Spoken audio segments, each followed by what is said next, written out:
The activity I suggest needs discussing with your maths department, because what we're using is, in this lesson, we're using probability to model a real life situation, in the sense of what we mean by modelling is to be like a real life scenario, a real life experiment that we might carry out, but there's too many trials to do it, to actually do it feasibly in the classroom, so we need to use probability to model it. The lesson begins with just a simple illustration of what's going on in the supermarket. They're doing a blind taste test. I mean, when I was young, there was lots of adverts like this on the television. There's less now, but the pupils might be familiar with this. And then it involves an activity with a child at the front of the class. And the scenario is, and it depends what drinks you want to use and depends on your school policies, but the idea is that does anyone in the class know the difference between these two drinks? And the bigger question is, how do we know they're not guessing? Can we work out the chances of getting these right simply by guessing? And so what you need to do is you need to have a volunteer who leaves the classroom, and while they're out of the classroom, the class decide which cups they're going to pour which of the two drinks in, and the child then comes in and guesses. And I mean, it's a lovely activity, and it's very, very engaging for the students. So you physically, when the child's out of the classroom, you physically open the drinks and pour them. Some classes want to pour them all the time. Some classes would want to pour them one after the other when they've seen what the other students got. There's lots of discussion, lots of debate, and the child will come into the classroom, will take a sip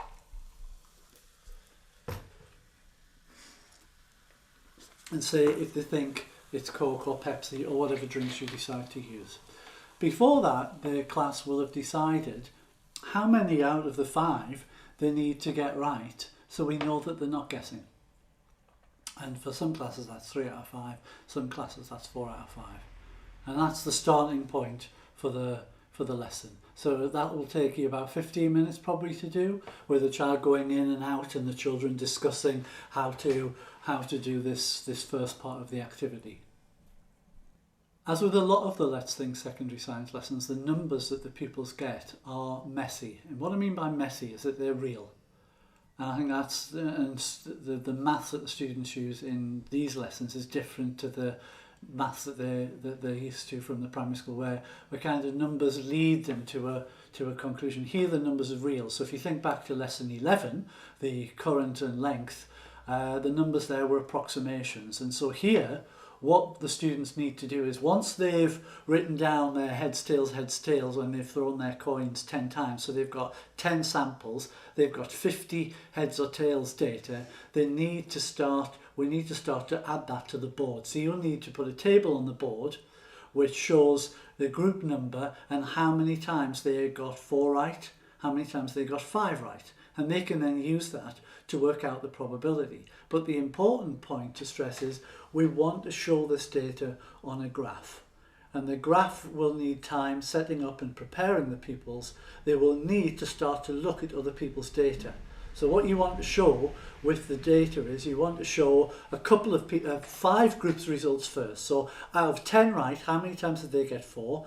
Out of 10 right, out of 10 right, out of 10 right, out of 10 right, and then start accumulating it, adding it up and adding it up, so the numbers are getting bigger and bigger and bigger, because we want to show this on a graph and challenge the children to articulate what the graph is telling them about the 2 probabilities. However you decide to say that, I do think you need to read the notes, watch this video and think carefully about how you're going to introduce the maths, how you're going to use it, because the ideas will come from the students. It's just a case of simply giving them the right frame for writing them. So I'll show you what I mean by the graph in a moment. On this axis we have the percentage of heads. So this is all heads, everyone got 5 heads, this is nobody.